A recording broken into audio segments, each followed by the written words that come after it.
अवस्थाएं बताई गई हैं, जिसके अंदर उन्होंने 3 तरह का बताया, साधन भक्ति, भाव भक्ति और प्रेमा भक्ति, है ना। और चैतन्य महाप्रभु ने उन्होंने बहुत अच्छा ये प्रयोजन बताया है कि जो श्री कृष्ण महामंत्र, हरे कृष्ण महामंत्र पर अगर केंद्रित करते हैं तो ये साधन भक्ति की शुरुआत है ना। और फिर साधन भक्ति के अंदर भी 2 भक्तियां उन्होंने बताई है, वैधि भक्ति और रागानुग भक्ति बताई है। वैधि भक्ति मतलब जो विधि विधान का पालन करता है भक्त और भक्ति में लगता है, उसके बाद उसको रागानुग भक्ति अपने आप उत्पन्न हो जाती है ना, धीरे धीरे। क्योंकि शुरू में तो जैसे जो गुरु बोलता है कि आप ये 16 माला का जप कीजिए या मंगल आरती अटेंड कीजिए, तो वो विधि विधान का पालन कर रहा है, धीरे धीरे वो स्वतः ही अपने आप जो नेचुरली उसको होने लगता है। वो सुबह उठता है ना, अर्च विग्रह को सजाता है, उसकी पूजा करता है, मंगल आरती में आता है, तो उसके अंदर एक रागानुगा भक्ति उसको बोलते हैं, जो स्वतः आती है, प्राकृतिक नेचुरली आती है उसके अंदर, है ना। तो इस तरह वैधि और रागानुगा भक्ति के प्रकार उन्होंने बताए। और तीसरे अध्याय में भक्ति की पात्रता बताई है। तीसरे अध्याय के अंदर जो 3 तरह के भक्त बताए उन्होंने, एक तो उच्च उच्च उच्च मध्य और निम्न, इस तरह से बताया उन्होंने। 3 कैटेगरी बताई है, प्रथम श्रेणी, द्वितीय श्रेणी और तृतीय श्रेणी के भक्त होते हैं। तो जो प्रथम श्रेणी का भक्त होता है वो उसको शास्त्रों का दृढ़ विश्वास होता है, एक तो भक्ति भगवान में, और शास्त्रों का भी ज्ञान होता है, जिससे वो तर्क वितर्क कर सकता है और किसी भी तरह के जो प्रश्न उत्तर वो कर सकता है। दूसरे श्रेणी में, तृतीय श्रेणी में जो मध्यम अधिकारी जो होता है, वह उसको तो ज्ञान नहीं होता है, लेकिन उसको विश्वास होता है भगवान के ऊपर, दृढ़ विश्वास होता है, लेकिन तर्क वितर्क नहीं कर पाता। वो होता है द्वितीय श्रेणी का भक्त। और तीसरा भक्त जो होता है वो निम्न श्रेणी का होता है, न तो उसको न तो शास्त्रों का ज्ञान होता है और न दृढ़ विश्वास होता है। मतलब अगर किसी ने उसको कुछ बहका दिया तो वो बहक सकता है। तो इस तरह से 3 तरह के श्रेणियां भक्तों की बताई है। अब चौथा अध्याय हम पढ़ते हैं साथ में। जो भक्ति योग सब मोक्षों से बढ़कर है, मतलब इसको बोलते हैं भक्ति योग जो मुक्ति से भी बढ़कर है। मोक्ष मतलब मुक्ति, मतलब मोक्ष प्राप्त करना, मतलब वैकुंठ धाम जाना है या भगवान की शरण में जाना। तो जो भक्ति, अब देखिए बहुत ही एडवांस स्टेज है ये, जिसके अंदर वो मुक्ति भी नहीं चाहता। अभी तक हम लोग क्या है कि हमको वैकुंठ, हमारा जो लक्ष्य है कि हम वैकुंठ धाम जाना चाहते हैं, है ना। फिर धीरे धीरे भक्ति में वो इतना डूब जाता है कि उसको ये लगने लगता है कि मैं कहीं ये जो जो मैं जितना भी भजन की जो कीर्तन श्रवण कर रहा हूँ, कहीं इससे भी मैं मुझे वो ना हो जाए, मैं छूट जाए मुझसे, मैं अगर वैकुंठ चला जाऊं तो, है ना। तो वो इतना कि मुझे सिर्फ वृंदावन में ही अपने चरणों में जगह दे दो, बस वही चाहता है। तो आगे पढ़ते हैं। माता जी कौन पढ़ना चाहते हैं? हरे कृष्ण पल्लवी माता जी। हरे कृष्ण माता जी। हरे माता जी कृष्ण। यही वाला, यही शेयर करना है ना, क्योंकि जी मेरे जी पास। प्रभु जी।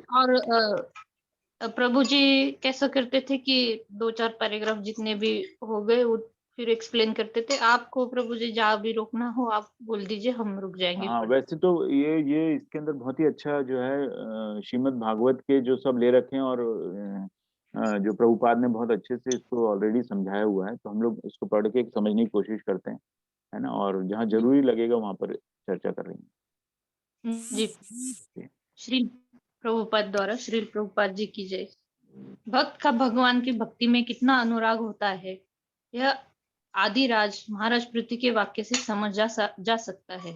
श्रीमद् भागवत चौथे अध्याय 4था स्कंद 20वां अध्याय 24वें श्लोक में वे कहते हैं, हे देव, यदि मुक्ति होने पर आपके चरण कमलों के जय गान में शुद्ध भक्तों के हृदय से गूंजने वाली आपकी अमृतमय कीर्ति सुनने को नहीं मिलती, तो मैं उस मोक्ष अथवा ब्रह्मैक्य को भी नहीं लूंगा।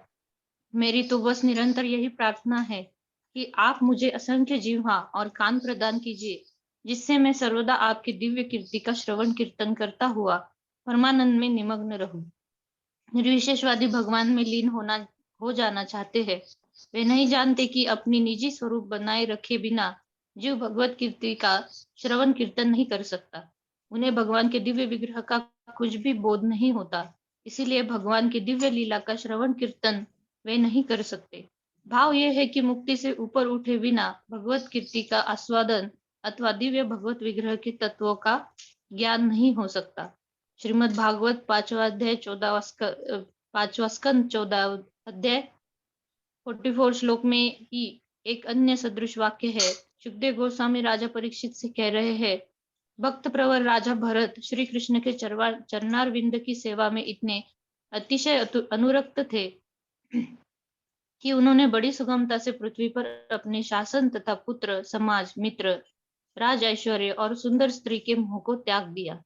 देवगण भी जिसके लिए ललचाते रहते हैं, वे लक्ष्मी देवी तक उन पर प्रसन्न थी, पर उन्होंने कभी कुछ नहीं मांगा। राजा भरत के इस आदर्श व्यवहार की बुरी बुरी प्रशंसा करते हुए सुखदेव आगे कहते हैं, भगवान की सेवा में जितना मन अनुरक्त है, भोगों की तो बात ही क्या, उनके लिए तो महामुनियों द्वारा वांछित मोक्ष भी तुच्छ हो जाता है। हरे श्रीमद् कृष्ण भागवत। माता जी। जी माता, हरे कृष्ण। नेक्स्ट क्वेश्चन अशोक हरे प्रभु जी। कृष्णा। तो इसके अंदर जो है, अब ये दो चीजें उन्होंने जो श्रील रूप गोस्वामी जी ने बताई हैं कि एक तो भक्त ये चाहता है कि वो श्रवण और कीर्तन, मतलब उसको जितने आप लाखों मुझे जीवें दे दो, लाखों कान दे दो, जिससे मैं निरंतर आपकी दिव्य कीर्तन श्रवण करता रहूं बस, और परमानंद बना रहूं, मतलब इसके अंदर जो ये लिखा है इसमें। और दूसरा जो इन्होंने निर्विशेषवादियों के बारे में बताया है कि वो क्योंकि श्रवण और कीर्तन वो तो नहीं कर पाते हैं, वो तो सिर्फ ब्रह्म में लीन होना चाहते हैं, ब्रह्म के ऊपर है ना, तो वो भगवान के स्वरूप को नहीं समझ सकते है ना, भगवान विग्रह के तत्व का ज्ञान नहीं हो सकता उनको। ये दो चीजें उन्होंने बताई। यस माता जी। हरे कृष्ण माता जी। हरे कृष्ण प्रभु जी। हरे कृष्ण प्रभु। शील प्रभुपाद जी द्वारा श्रीमद् भागवत 6.11.25 में वित्तासुर भगवान से कहता है, हे भगवान, आपकी भक्त को छोड़कर मैं न स्वर्ग पद को, न महेंद्र पद को, न त्रिलोकी के सार्वभौम राज्य को, न योग की सिद्धियों को और न मोक्ष को ही चाहता हूँ।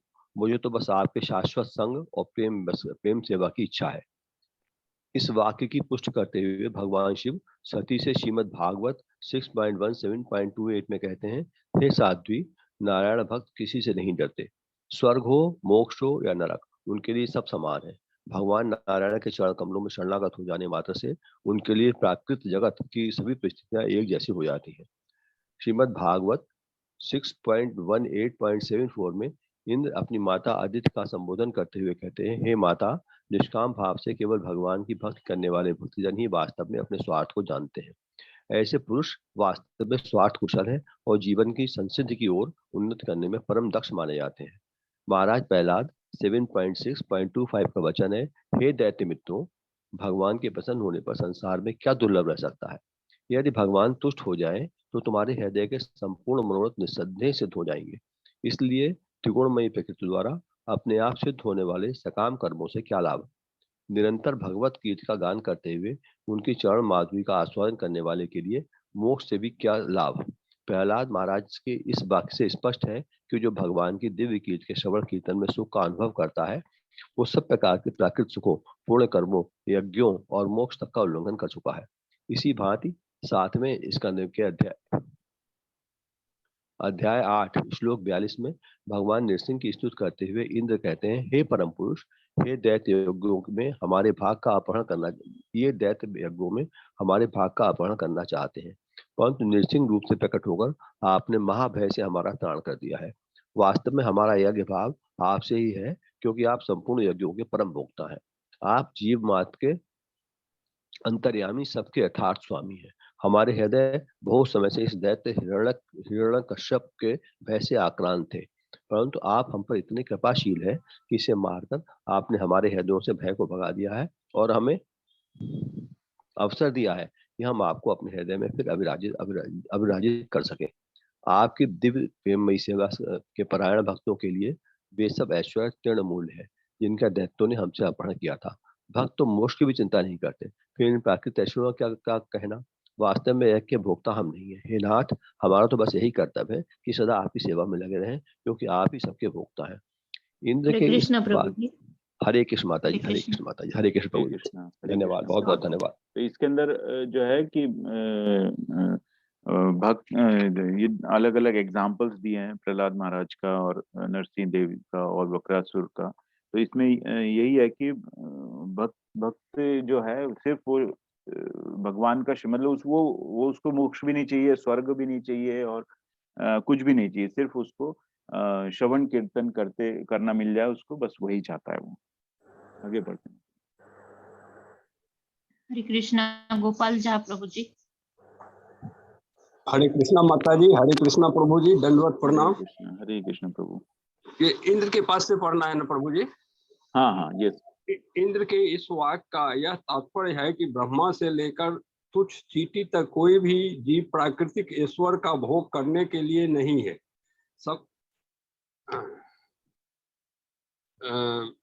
सबको अपना लाभ होगा, अपना सर्वस्व भगवान को अर्पित करना चाहिए। ऐसा करने से उन्हें अपने आप लाभ होगा। शरीर के अंग सामग्री जुटाकर उदर पूर्ति के लिए भोजन बनाते हैं, क्योंकि उदर पूर्ति होने पे शरीर के सभी अंगों का समान रूप से लाभ होता है। इसी भांति सबका कर्तव्य है कि परमेश्वर श्री कृष्ण को प्रसन्न करे, तब अपने आप सबको सुख मिलेगा। श्रीमद् भागवत 8.3.20 में इसी के समान गजेंद्र ने कहा है, प्रभु आपके भक्ति योग के दिव्य सुख का मुझे अनुभव नहीं है, इसीलिए आपकी कृपा की याचना करता हूँ। वास्तव में तो महापुरुषों के चरण कमलों की सेवा करके जो संपूर्ण वासनाओं से छूट चुके हैं, वे शुद्ध भक्त सदा परमानंद सिंधु में निमग्न रहते हैं, आपके परम मंगल में चरित्र का गान करते हुए संतुष्ट रहते हैं, अतः और कुछ नहीं चाहते। स्कंध 9 अध्याय 4 श्लोक 67 में वैकुंठ नाथ दुर्वासा से कहते हैं, मेरे भक्ति से मरे हुए भक्त जन सालोक, स्वरूप, सायुज, सृष्टि और सामीप्य नामक 5 प्रकार की मुक्ति भी नहीं चाहते। फिर अन्य विनेश्वर पदार्थों की तो बात ही क्या है।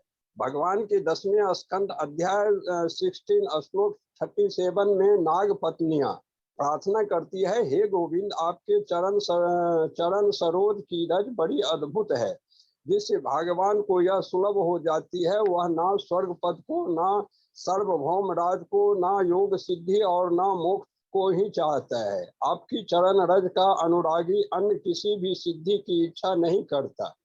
हरे कृष्णा प्रभु जी। हरे कृष्णा माता। हरे कृष्ण प्रभु, हरे कृष्ण। तो इसके अंदर जो है कि ये बताया कि जो भी भौतिक ऐश्वर्य है वो किसी भी जीव के लिए भोगने के लिए नहीं बना है, वो उसको हमको भगवान को अर्पण करना है और भगवान को तुष्ट करना है। तो आप स्वतः ही बाकी सब अपने आप फिर सब तुष्ट हो जाते हैं, है ना। तो ये इसमें लिखा है रूप गोस्वामी जी ने कि जो व्यक्ति का कर्तव्य है वह परमेश्वर को तुष्ट करना है। तो जो मानव जो है वो उसको भोग में लगा रहता है, उसको भोग करने में लगा रहता है, जबकि उसको जो है ईश्वर को तुष्ट करने के लिए करना है। और उसके बाद उन्होंने जो मुक्त अवस्थाएं बताई है, 5 प्रकार की मुक्त अवस्थाएं बताई है, जिसमें वो सायुज्य, सालोक्य, साष्टी, सारूप्य और सामीप्य। तो ये भी भगवान ये भी नहीं चाहता, मतलब न उनका वो तादात्म्य में चाहता है, न वो उनके लोक में वास करना चाहता है, और न वो ऐश्वर्य की प्राप्ति चाहता है, न उनके जैसा स्वरूप चाहता है, और न उनका सानिध्य चाहता है। तो इस तरह का जो 5 है न, तो भक्त वो भी नहीं चाहता है ना, वो उसकी भी आकांक्षा नहीं करता है। इसी तरह का उन्होंने नाग पत्नियों का एग्जाम्पल दिया। आगे बढ़ते हैं। हरे कृष्णा रीटा कथुरिया माता जी।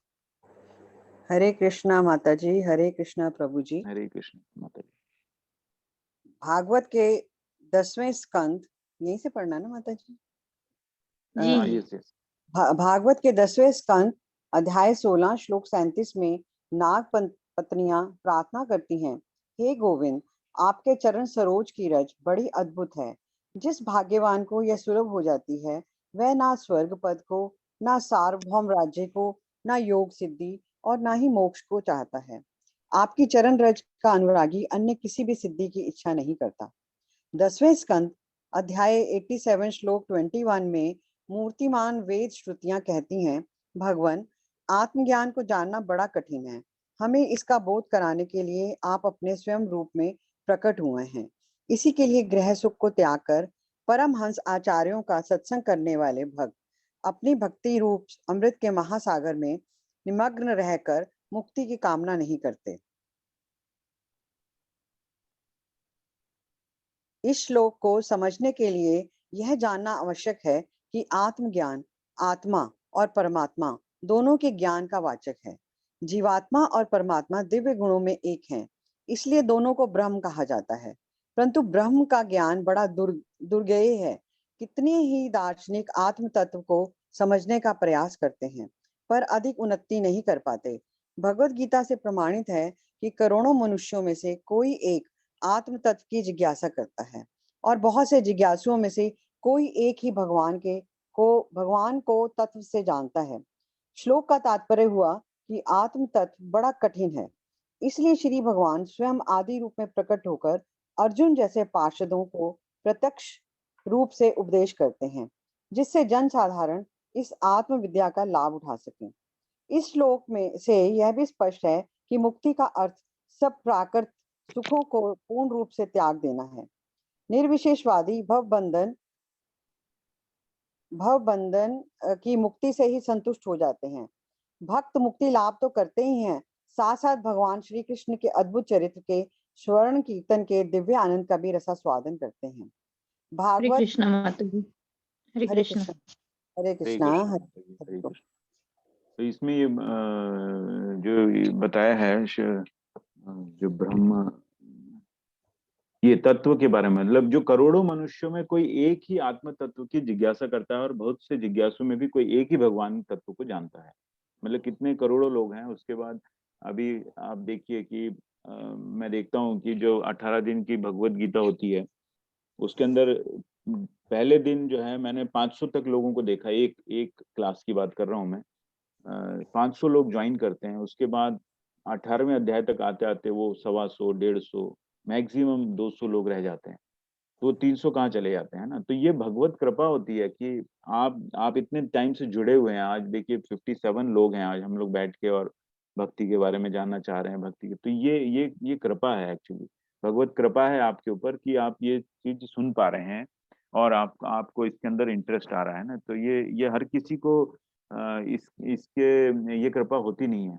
तो इसीलिए कि जो प्रयास ये रहता है कि जो निम्न प्रकार का जो भक्त बताया है, निम्न प्रकार का जिसकी श्रद्धा जो है कम है, तो वो धीरे धीरे जो है द्वितीय श्रेणी में आए, है ना। जिसमें तो ये सब ग्रंथ पढ़ने का जो है तात्पर्य यही है कि ये जो हमारी जो हम निम्न स्तर से उसको द्वितीय श्रेणी में या मध्यम अधिकारी बनने की कोशिश करें और फिर मध्यम से हम लोग उच्च अधिकारी बनते हैं, है ना। तो ये कहना चाह रहे हैं आप कि करोड़ों मनुष्य होते हैं लेकिन उसमें कोई एक ही जिज्ञासा करता है और उसमें भी एक भगवान तत्व को जान पाता है ना।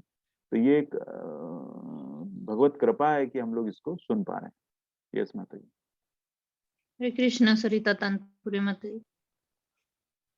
हरे कृष्णा प्रभु जी, हरे कृष्णा माता जी, दंडवत प्रणाम सभी को।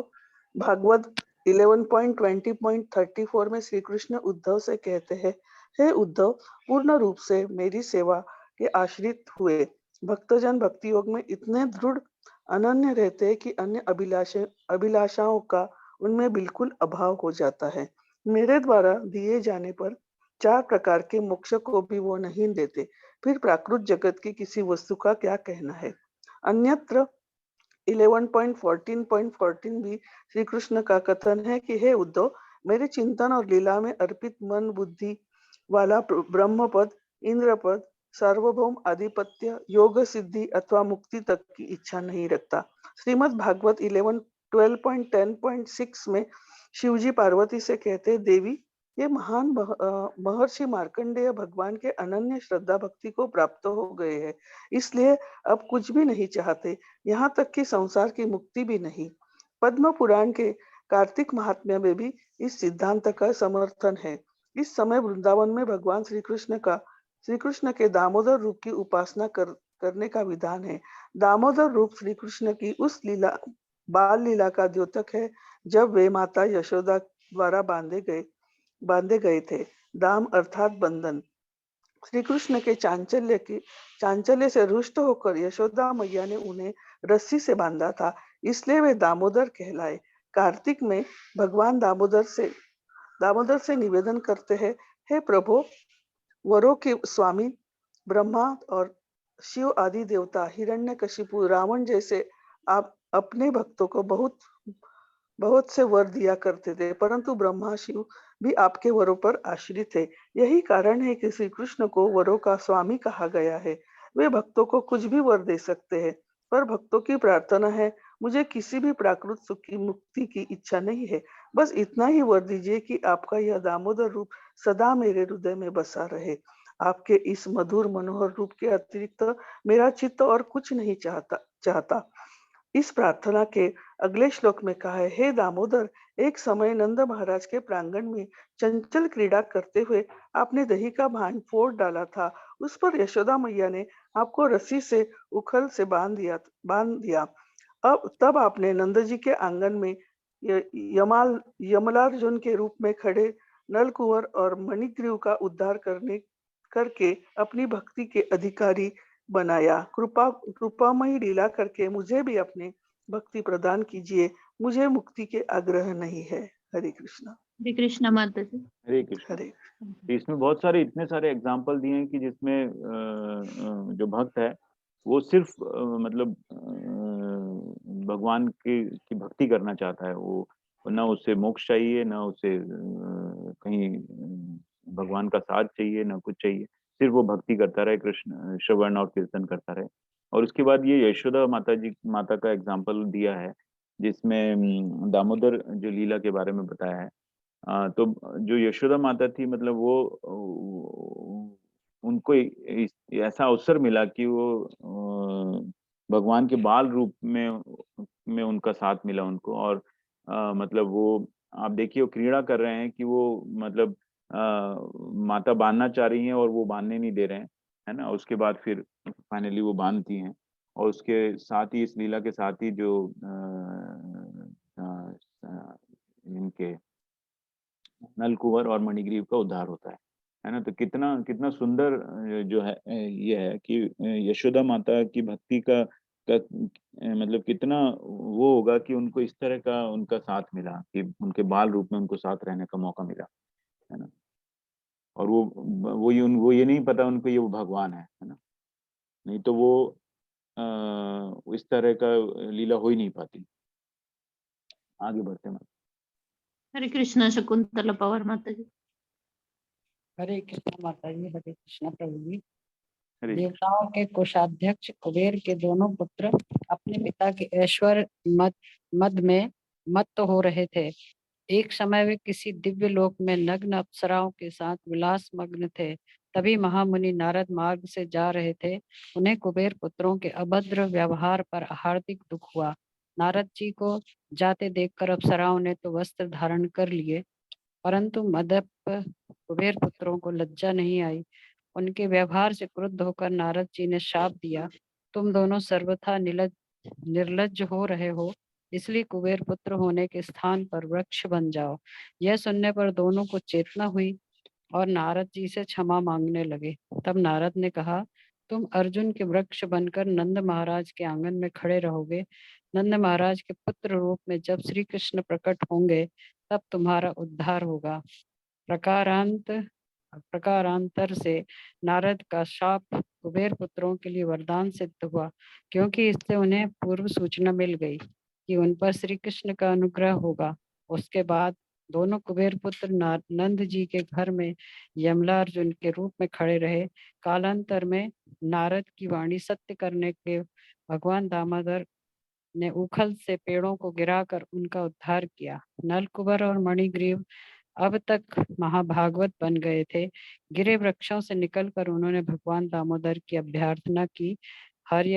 हय शीर्ष पंचरात्र में उल्लेख है, हे प्रभु, हे भगवान, मैं धर्म, अर्थ, काम और मोक्ष को नहीं चाहता, बस इतनी ही अभिलाषा है कि मैं सदा आपके चरणों का दास बना रहूं। कृपया मुझ पर यह अनुग्रह करें। उसी हय शीर्ष पंचरात्र में उल्लेख है कि नरसिंह देव के बारंबार आग्रह करने पर भी प्रहलाद महाराज ने कोई विषय वस्तु नहीं मांगी, अपितु सदा भक्ति के परायण करने का ही वर चाहा। इस संदर्भ में प्रहलाद महाराज ने भगवान रामचंद्र के नित्य दास हनुमान जी का उदाहरण दिया। हनुमान जी ने भगवान से कोई भी प्राकृत वरदान न मांगने का आदर्श स्थापित किया है। वे सदा भगवत सेवा के परायण रहे। इस आदर्श गुण के लिए वे आज तक भक्तों के आराध्य हैं। प्रहलाद महाराज ने भी हनुमान जी का सादर अभिवादन किया। श्री हनुमान जी का प्रसिद्ध वचन है, मैं भवबंधन से उस मोक्ष को अथवा आपके सायुज्य को नहीं चाहता जिसके आप प्रभु हैं, और मैं आपका दास हूँ, इस भाव का लोप हो जाए। हरे कृष्णा माता जी। कृष्णा। हरे कृष्णा हरे कृष्णा। हरे इसके कृष्णा। अंदर ये दो एग्जाम्पल जो बहुत अच्छा दिया है। एक तो ये कुबेर पुत्रों का को शाप मिला, लेकिन वो इसको वरदान मान रहे हैं, क्योंकि उन्हें पता है कि अब जो उनका उद्धार होगा, श्री कृष्ण जो है उनका उद्धार करेंगे, तो वो उसको वरदान उन्होंने लिया। और ये हनुमान जी और प्रहलाद महाराज ने तो तपस्या की थी, और उसके बाद उन्होंने जब भगवान के दर्शन हुए, तो वो दर्शन के बाद उन्होंने कहा मुझे तो कुछ नहीं चाहिए, बस आपकी भक्ति मुझे मिल जाए। और इसी तरह भगवान हनुमान ने राम से कभी कुछ नहीं मांगा, है ना, भगवान से कुछ नहीं मांगा। तो ये दो बहुत अच्छे एग्जाम्पल भक्ति के हैं, मतलब जो उच्च उच्च अवस्था की भक्ति है ये। अगला वो लेते हैं माता जी। हरे कृष्णा। शैला उपाध्याय माता जी। हरे कृष्ण माता जी। हरे कृष्ण प्रभु जी। हरे कृष्ण। अक्टोबर शिल प्रभुपाद द्वारा शिल प्रभुपाद की जय। नारद पंचरात्र के एक अन्य श्लोक में कहा है, धर्म अर्थ काम और मोक्ष की लेश मात्र भी इच्छा नहीं है, बस यही प्रार्थना है कि अपने चरण कमलों की छाया में मुझे जीने दीजिए। हे धरणीधर, मैं सालोक के सारूप्य और आदि मुक्तियों को नहीं चाहता हूँ, मुझे तो केवल आपकी दया की कामना है, जिससे निरंतर आपकी प्रेममयी सेवा के परायण रहूं। श्रीमद् भागवतम स्कंद 6 अध्याय 14 श्लोक 5 में महाराज परीक्षित की सुखदेव गोस्वामी से जिज्ञासा है, हे ब्राह्मण श्रेष्ठ, मैं समझता हूँ कि वृत्रासुर बड़ा पापात्मा था और उसकी मूर्ति रजोगुण तमोगुण से भरी थी, फिर भी उसमें नारायण भक्ति का ऐसा पूर्ण विकास कैसे हुआ? मैंने सुना है कि कठोर तपस्या करके सिद्ध और पूर्ण ज्ञानी मुक्त पुरुषों को भी भगवत भक्त बनने का साधन करना पड़ता है। हे नारायण भक्त निसंदेह बड़ा दुर्लभ है, अतः आश्चर्य है कि वृत्तासुर भक्त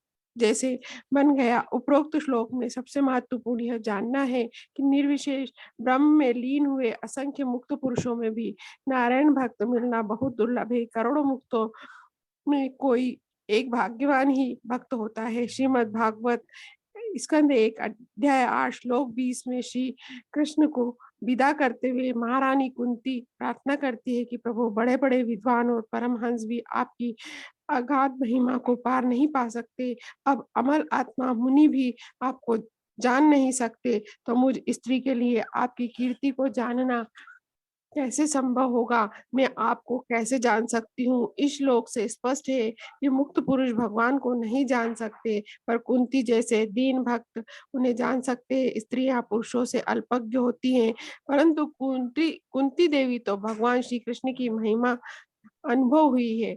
श्रीमद् हरे भागवत। कृष्णा माता जी। हरे कृष्ण माता जी। हरे कृष्ण। आगे बढ़ते माता जी। हरे कृष्णा। सुषमा बत्रा माता जी।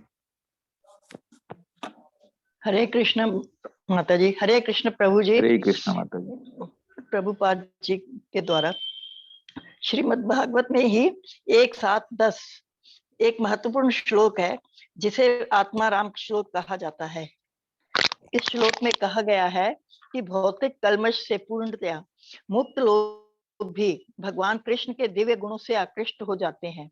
इस श्लोक का तात्पर्य यह है कि मुक्त आत्मा को भौतिक योग की रंच मात्र भी इच्छा नहीं रहती, वह सभी प्रकार की भौतिक इच्छाओं से पूर्णतया मुक्त रहता है, तो भी वह भगवान की लीलाओं को सुनने एवं समझने की इच्छा से बलात् आकृष्ट होता है। अतएव हम इस निष्कर्ष पर पहुंचते हैं कि भगवान की महिमा तथा पहले मुक्त पुरुषों के द्वारा आकृष्ट क्यों होते। इस श्लोक का यही विशेष बात है। उपयुक्त कथन से पता चलता है कि भक्त मुक्ति की किसी भी अवस्था के पीछे नहीं पड़ता।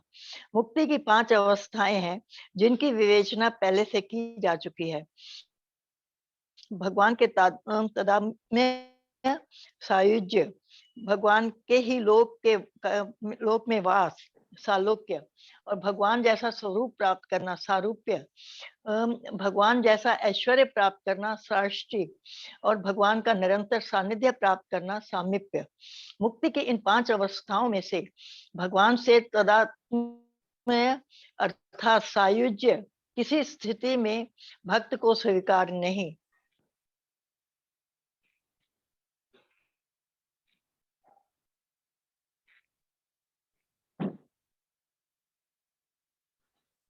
हरे कृष्णा।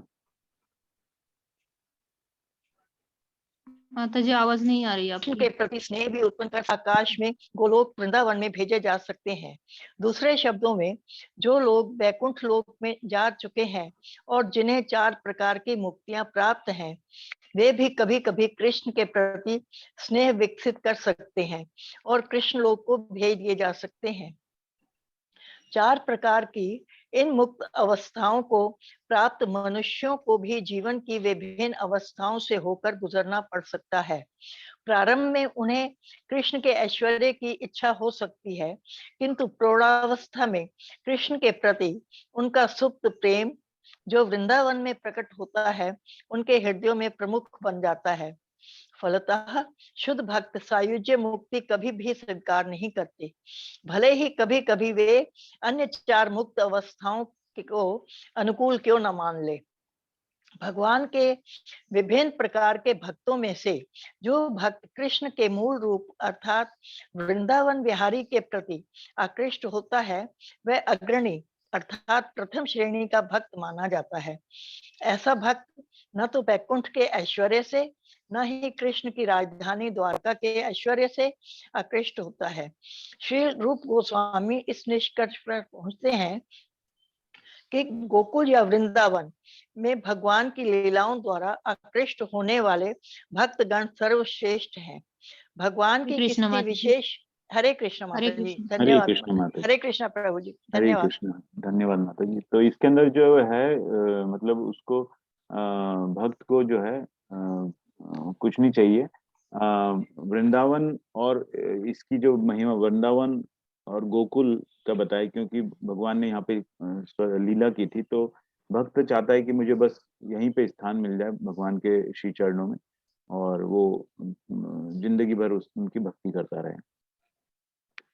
आगे बढ़ते हैं। हरे कृष्णा सुधीर प्रभु जी। हरे कृष्णा सभी को। हरे श्री कृष्णा। प्रभुपाद जी द्वारा की जय। प्रभुपाद जी द्वारा तात्पर्य, भगवान के किसी विशेष रूप से के प्रति अनुरुक्त भक्त अन्य रूपों के प्रति आकृष्ट नहीं होना चाहता। उदाहरणार्थ, भगवान रामचंद्र के भक्त हनुमान को ज्ञात था कि भगवान रामचंद्र तथा भगवान नारायण में कोई अंतर नहीं है, तो भी वे केवल भगवान रामचंद्र की सेवा में लगे रहना चाहते थे। ऐसा भक्त विशेष द्वारा विशिष्ट आकर्षण के कारण है। भगवान के नाना रूप हैं, तो भी कृष्ण आदि रूप है। यद्यपि भगवान के नाना रूपों के भक्तगण एक ही कोट के होते हैं, किंतु यह कहा जाता है कि जो भगवान कृष्ण के भक्त हैं, वे समस्त भक्तों की सूची में सर्वोपरि हैं। वृंदावन वह दिव्य स्थान है जहाँ कृष्ण बालक रूप में अपनी नित्य लीलाएं करते हैं, और यह सारी सृष्टि में सर्वोच्च क्षेत्र माना जाता है। जब यह वृंदावन भौतिक जगत में प्रकट होता है, तो यह स्थान गोकुल कहलाता है, और वैकुंठ जगत में यही गोलोक या गोलोक वृंदावन कहलाता है। हरे कृष्णा सभी को, माता जी प्रभु जी को। हरे कृष्णा। तो ये अध्याय तो समाप्त हो गया माता जी, बहुत अच्छा अध्याय था। आगे पढ़ना है माता जी इसको, 5वां अध्याय। जी प्रभु जी। जी, भक्ति योग का शुद्ध स्वरूप पढ़ते माता। हरे कृष्ण, कामिनी अग्रवाल माता जी। हरे कृष्ण प्रभु जी। हरे कृष्ण माता जी। अध्याय 5 भक्ति योग का शुद्ध स्वरूप। श्री रूप गोस्वामी के पूर्वोक्त संपूर्ण उपदेश का सार इस प्रकार है। जब तक ऋषियों की अथवा ब्रह्म ज्योति में लीन होने की इच्छा है, तब तक शुद्ध भक्ति योग के मंडल में प्रवेश नहीं होता। यह प्रतिपादन करके श्री रूप गोस्वामी कहते हैं कि भक्ति योग सभी लौकिक विचारों से परे है और किसी राष्ट्र, जाति, समाज अथवा परिस्थिति विशेष तक सीमित नहीं है। उसमें मनुष्य मात्र का अधिकार है। श्रीमद् भागवत में आया है कि भक्ति स्वरूप से अहेतुकी और अप्रतिहता होती है। भक्ति किसी लाभ की इच्छा के बिना की जाती है और कोई भी प्राकृतिक परिस्थिति उसमें बाधा नहीं डालती। उसमें भेदभाव के बिना सभी का अधिकार है।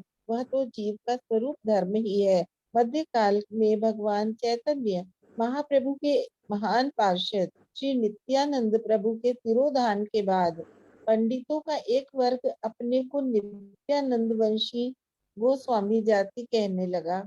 उनका दावा था कि भक्ति के साधन और प्रचार का अधिकार केवल उन्हीं का है।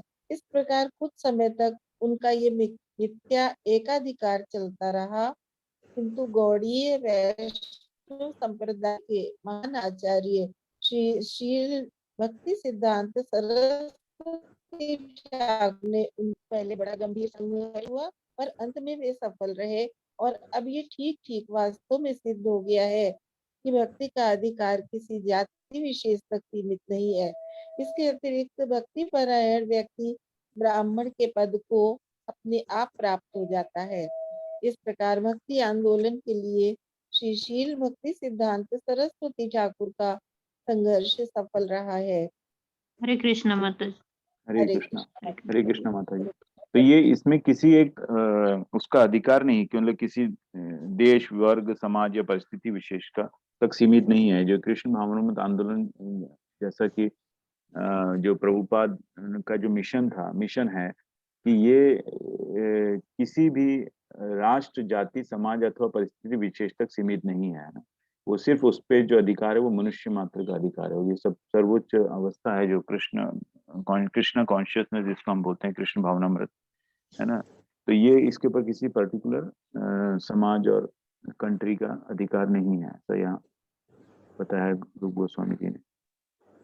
इसका एग्जाम्पल भी दिया है कि ये जो नित्यानंद वंशी गोस्वामी जी, नित्यानंद प्रभु के जाने के बाद उनके एक ग्रुप ने अपने को जाति बना लिया, नित्यानंद वंशी गोस्वामी जाति कहने लगे और उसके बाद उसका ही प्रचार करने लगे, उसी का करने लगे।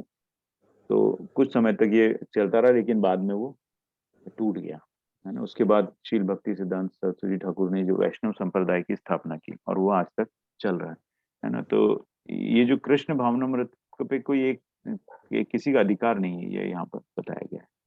आगे पढ़ते माता जी। हरे कृष्णा सुधा गुप्ता माता जी। सुधा माता जी, HP करके डालना है ना माता जी आपने, सुधा माता। हरे कृष्ण सभी को मेरी आवाज आ रही है? हाँ, आ रही है, पढ़िए माता जी। हरे कृष्ण प्रभु जी। हरे कृष्ण। हरे कृष्ण। उनके इस सिद्धांत के आधार पर विश्व का अथवा ब्रह्मांड का कोई भी प्राणी गौड़ीय वैष्णव बन सकता है। जो कोई शुद्ध वैष्णव बन जाता है वह शुद्ध सत्व में स्थित हो जाता है। इसलिए प्राकृत जगत की सर्वोत्तम पात्रता सत्वगुण में स्थिति उसे अपने आप प्राप्त रहती है। पाश्चात्य जगत में हमारा कृष्ण भावनामृत आंदोलन हमारे गुरु महाराज श्री भक्ति सिद्धांत गोस्वामी प्रभुपाद के इसी सिद्धांत पर आधारित है। उसके प्रमाण के बल पर हम पाश्चात्य देशों के सभी वर्गों में ब्राह्मण बना रहे हैं। नामधारी ब्राह्मण विरोध करते हैं कि जिसका जन्म ब्राह्मण जाति में नहीं हुआ हो उसे यज्ञोपवीत धारण नहीं कराया जा सकता और ना वह उत्तम वैष्णव बन सकता है। परंतु हम इस मत को नहीं मानते क्योंकि ये शील रूप गोस्वामी अथवा विविध शास्त्रों द्वारा प्रमाणित नहीं होता। शील रूप गोस्वामी ने विशेष रूप से उल्लेख किया है कि भक्ति योग को अंगीकार कर कृष्ण भावना भावित हो जाने का मनुष्य मात्र को जन्मसिद्ध अधिकार है। उन्होंने नाना शास्त्रों से अनेक प्रमाण उपस्थित किए हैं। विशेष रूप से पद्म पुराण से एक उद्धरण दिया है जिसमें वशिष्ठ ऋषि महाराज दिलीप से कहते हैं, हे राजन, माघ स्नान के समान भक्ति में भी मनुष्य मात्र का अधिकार है। पद्म पुराण के काशी खंड में और भी प्रमाण है। मयूरध्वज नामक देश में अंत्यजों को भी भक्ति की वैष्णव दीक्षा दी जाती है। जब वे शरीर पर तिलक तथा कंठ और हाथ में कंठी माला धारण करते हैं तो साक्षात वैकुंठ से आए लगते हैं। वास्तव में उनकी शोभा साधारण ब्राह्मणों से कहीं अधिक होती है। अतः वैष्णव ब्राह्मण पद को पहले ही प्राप्त हो जाता है। वैष्णवों की आचार संहिता हरि भक्ति विलास में सनातन गोस्वामी ने भी इस विचार का समर्थन किया है। उनका स्पष्ट वाक्य है कि विधि विधान से वैष्णव संप्रदाय में दीक्षित पुरुष निस्संदेह ब्राह्मण हो जाता है। उसी प्रकार जैसे पारे के मिश्रण से कांसा भी स्वर्ण बन जाता है। आचार्यों का अनुगामी सद्गुरु किसी को भी वैष्णव दीक्षा दे सकता है, जिससे शिष्य स्वाभाविक रूप से ब्राह्मण श्रेष्ठ बन जाता है। हरे कृष्णा माता जी। हरे कृष्ण। सभी को हरे कृष्ण। हरे कृष्ण माता। तो इसके अंदर जो है वैष्णव और ब्राह्मण के बारे में बताया कि प्रभुपाद ने कितना बड़ा मिशन अपने हाथ में लिया था। और आज देखिए उनके जो वैष्णव और ब्राह्मण जो विदेशों में हैं वो मतलब इंडिया से ज्यादा उनकी वो है तादाद है, उनकी गिनती जो है मतलब ओवरसीज में ज्यादा उनके फॉलोअर्स हैं प्रभुपाद के, ऐसा प्रभु आचार्य लोगों ने बताया है। तो ये कितना बड़ा मिशन है कि वहां पर जाके और किसी दूसरी कंट्री के लोगों को इस मिशन में लाना और उसके बाद उनको वैष्णव बनाना, है ना। हमको एक अपने किसी को समझाने को अगर बोला जाए तो वो हमसे समझता नहीं है, और वहां पर प्रभुपाद ने कितने लोगों को वैष्णव बना दिया ना, और ब्राह्मण के पद पर स्थापित कर दिया, और वो शुद्ध भक्त है। तो ये इस मिशन की खास बात है। आगे बढ़ते माता जी। हरे कृष्णा संतोषी गुप्ता माता जी। हरे कृष्ण प्रभु जी। हरे कृष्ण माता जी। हरे कृष्ण। ये दूसरा पैराग्राफ से पढ़ना है ना मुझे। श्रील रूप गोस्वामी की साथ साथ चेतावनी है कि सदगुरु का दीक्षित शिष्य यह न समझे कि दीक्षा मात्र से वह कृत कार्य हो गया है। विधि विधान का दृढ़ता पूर्वक पालन तब भी बड़ा आवश्यक है। यदि कोई गुरु से दीक्षा ग्रहण करके भक्ति की विधि का अनुसरण नहीं करता तो फिर गिर जाता है। सावधानी पूर्वक सदा स्मरण रखना चाहिए कि वह भगवान श्री कृष्ण के दिव्य विग्रह का भिन्न अंश है। अतः उसका कर्तव्य बनता है कि पूर्ण परात्पर श्री कृष्ण की सेवा करे। यदि हम श्री कृष्ण की सेवा में प्रमाद करेंगे तो फिर गिर जाएंगे। भाव यह है कि केवल दीक्षित हो जाने से ही उच्च ब्राह्मण पद नहीं मिलता, बड़ी दृढ़ता से कर्तव्य और विधि का पालन करना परम आवश्यक है। श्रील रूप गोस्वामी कहते हैं कि यदि कोई नियमित रूप से भक्ति योग के परायण रहे तो गिरने का कोई भय नहीं रहता है, परंतु यदि प्रसंगवश पतन हो जाए तो भी वैष्णव को प्रयाचित करने की आवश्यकता नहीं।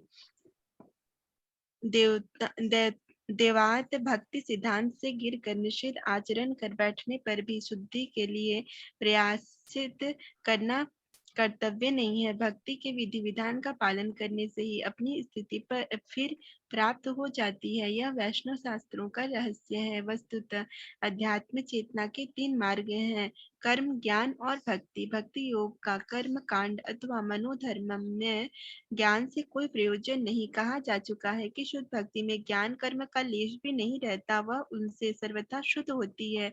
इस संदर्भ में श्री रूप गोस्वामी श्रीमद् भागवत से प्रमाण देते हैं। एकादश स्कंद में भगवान श्री कृष्ण ने उद्धव से कहा है, गुण दोष का निर्णय इस प्रकार किया जा सकता है, भक्ति योगी पुरुष फिर कभी सकाम कर्म अथवा मनोधर्म का आश्रय नहीं लेते। आचार्यों और शास्त्रों के विधि विधान का अनुसरण करते हुए भक्ति में निष्ठा रहना सर्वोपरि गुण है। श्रीमद् भागवत में अन्यत्र भी इस वाक्य की पुष्टि है। नारद जी ने व्यासदेव से कहा, जो अपने स्वधर्म को त्याग कर साक्षात भगवान हरि के चरण कमलों के आश्रित हो जाता है, उसका कभी अनिष्ट नहीं होता और सब अवस्थाओं में उसकी स्थिति सुरक्षित रहती है। यदि दुसंग के कारण वह भक्ति से गिर भी जाए अथवा भक्ति साधन के पूरा होने से पहले भी मर जाए तो भी उसे हानि नहीं होगी। दूसरी ओर जो मनुष्य कृष्ण भावना के बिना वर्णाश्रम धर्म का पालन करता है, उसे मानव जीवन का यथार्थ लाभ नहीं होता। तात्पर्य यह है कि जो जीव यह जाने बिना कि सकाम कर्मों के द्वारा भवबंधन दूर नहीं हो सकता, उन्मत्त की भांति इंद्रिय तृप्ति की क्रियाओं में ही लगे रहते हैं, उन्हें बारंबार जन्म मृत्यु के चक्र में फेंका जाएगा। श्रीमद् भागवत हरे के कृष्ण 5वें माता जी। स्कंद जी, हरे कृष्ण माता जी, हरे हरे कृष्ण कृष्ण प्रभु माता जी, जी, हरे धन्यवाद। कृष्ण।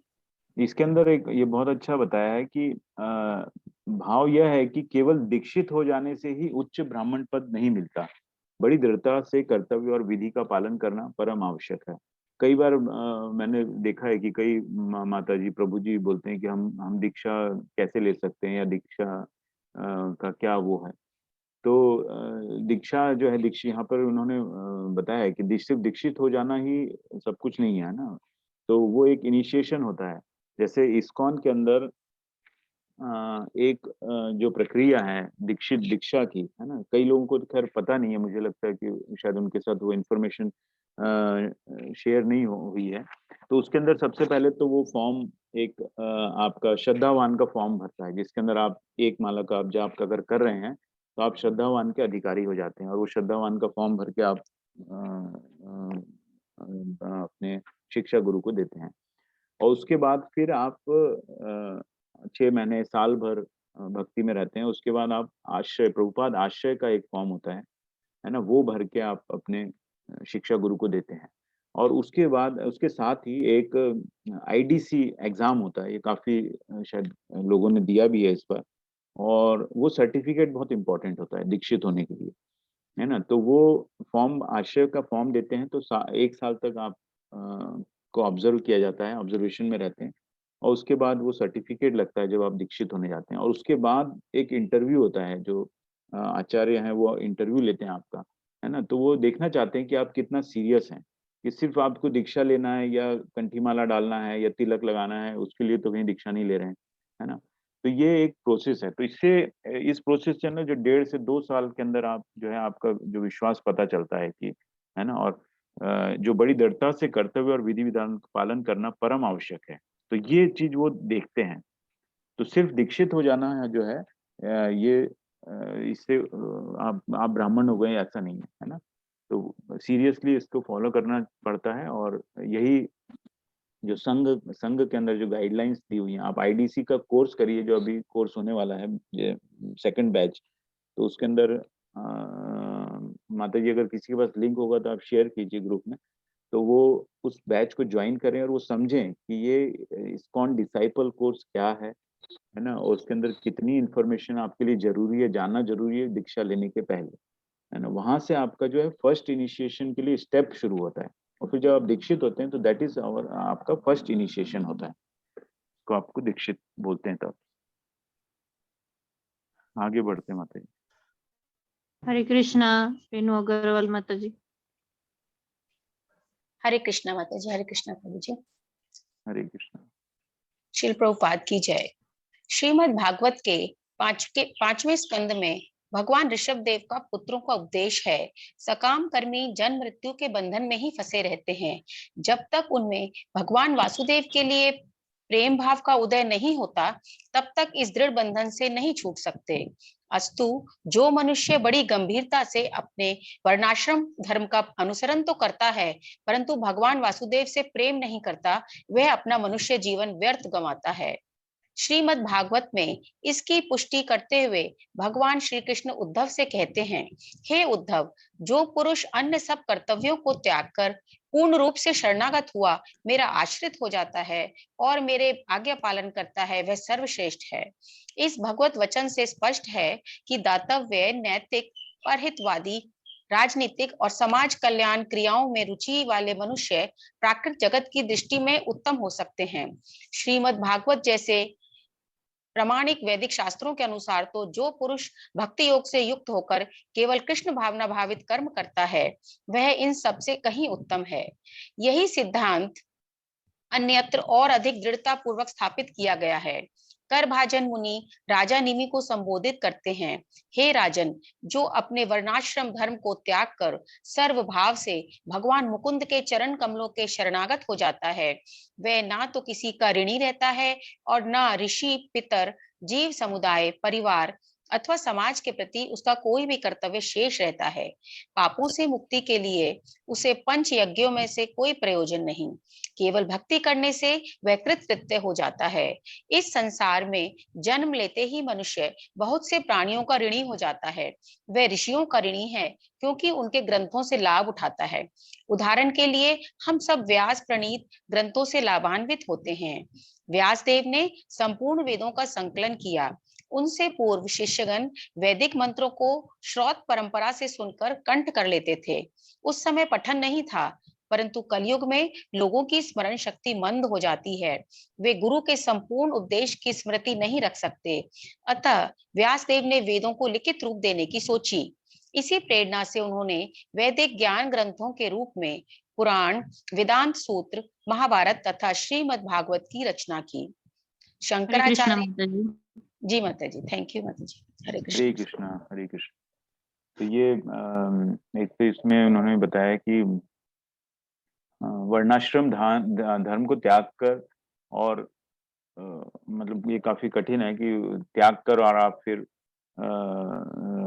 इसमें भक्ति में लग जाते हैं, है ना, जो सर्वश्रेष्ठ है। त्याग कर जो पुरुष अन्य सब कर्तव्यों को त्याग कर पूर्ण रूप से शरणागत हुआ, मेरे आश्रित हो जाता है, मेरा आज्ञा पालन करता है, वह सर्वश्रेष्ठ है, ये कहा गया इसमें। और एक दान के बारे में, जो सबके हम सब जो है सर्व भगवान ये ना, वो तो वो वर्णाश्रम धाम को जो त्याग देता है ना, तो वो किसी का ऋणी रहता है, क्योंकि हम जीवन के अंदर सबसे किसी से ज्ञान हम ले रहे हैं, किसी माता पिता का ऋण है। तो जब वो वर्णाश्रम ध्यान को धर्म को त्याग के शरणागत हो जाता है, तो वो किसी का फिर ऋणी नहीं रहता, ऐसा यहाँ पर बताया गया है। हरे कृष्ण माता जी, आज यहीं तक करते हैं हम। ओम अज्ञानतिमिरान्धस्य ज्ञानांजन शलाकया चक्षुरुन्मीलितं येन तस्मै श्री गुरुवे नमः। नमः ओम विष्णुपादाय कृष्णपृष्ठाय भूतले श्रीमते भक्ति वेदांत स्वामिनिति नामिने। नमस्ते सारस्वती देवे गौरवाणी प्रचारिणे निर्विशेष शून्यवादी पाश्चात्य देशतारिणे। जय हो श्री कृष्ण चैतन्य प्रभु नित्यानंद, श्री अद्वैत गदाधर श्रीवासादि गौर भक्त वृंद। हरे कृष्ण कृष्ण कृष्ण हरे हरे, हरे राम राम राम हरे हरे। हरे कृष्ण।